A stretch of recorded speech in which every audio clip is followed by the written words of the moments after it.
зверху. Чи там чисто, чи там ні. Значить, чисто, Вуня. Ну все, щось тріснуло, походу, попа. Тушка, не порвися. Чого ти ржеш? Смішно, коді, що піська в грязі. Не в грязі помита. Ага, смертельний номер. Оп.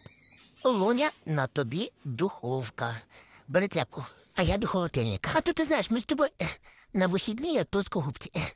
Перекусимо і далі валяємось. О, треба помиючись їсти. Дай мені гроші на приїзд. Бог дав ніжки, шуруй пішки, ми економимо. О, я бачу, ми запасли, то всі твої. Так, ну що тут, трохи марафет навели. Морозилки усопших похоронили. Будемо перебиратися, стола, чого заберемо і все заберемо. Господи, які недавно ж ремонт робили. Це все, що нажито непосильним трудом. О, і навіть розетки вмикачі? Я б усе, але мама не захоче. Та ти подиви на ці вмикачі, дивися. Такі оп, диви, яка краса. Ах, да.